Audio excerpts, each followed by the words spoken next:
ანუ დღეს გამართულ სასამართლოს ხდომაზე უნდა დაკითხულიყვნენ როგორც ვიცით მოწმეები, თუმცა სასამართლოს ხდომაზე პროკურატურამ წარმოადგინა წერილობითი შუამდგომლობა, სადაც მითითებული იყო, რომ იგი შუამდგომლობს სასამართლოს წინაშე, რომ დავით მაიერი, ახმედ ჩატაევი გათავისუფლდეს გირაოს გადახდის სანაცვლოდ აღკვეთი ღონისძიების შეცვლა მოითხოვა ფაქტიურად. თუმცა მინდა აღვნიშნო, რომ ის გარემოებები, რაც პროკურორმა მიუთითა, კერძოდ ის რომ მოწმეები ახალ საქმეზე დაკითხული, კერძოდ ლოპოტას საქმესთან დაკავშირებით, მოწმეები დაიკითხა და სწორედ ეხლა აღმოჩნდა, რომ ახალი გარემოებები აქვს პროკურატურას.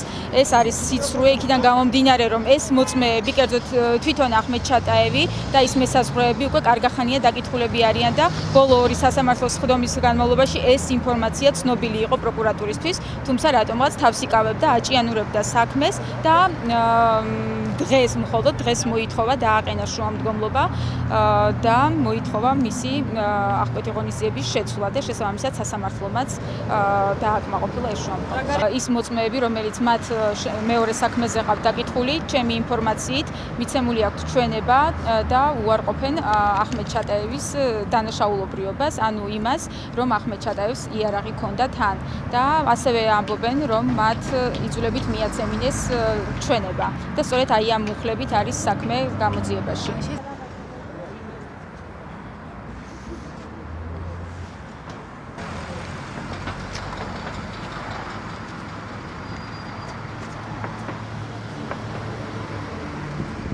Я хотел сперва сказать всем спасибо большое.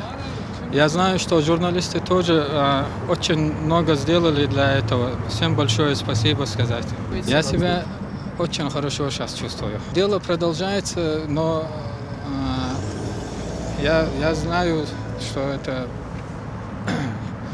там никакой моей вины нету, что у меня их не было.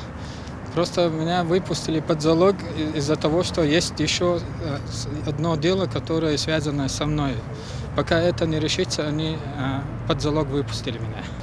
Это 3 свидетеля, которые сперва сказали, что у меня были эти гранаты, а сейчас против них возбудили уголовное дело. Именно на Грузию или никакой обиды у меня нету.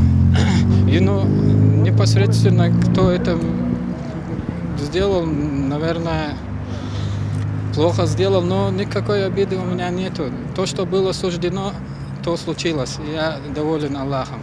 Я сейчас то, что могу сказать, как я попал, мне позвонили и через моего друга и попросили, чтобы я там переговоры сделал, что там есть группа вооруженная, и чтобы там я как-нибудь переговоры сделал и без войны, чтобы без боя, чтобы все там было. И так я там оказался. Ну там я с ними поговорил, и все равно с этой стороны, с чеченцами я поговорил, и когда пришел на ту сторону, где грузинская сторона, то, что там говорят, я им сказал и ждал ответа. Ответ мне был выстрелами и больше ничего.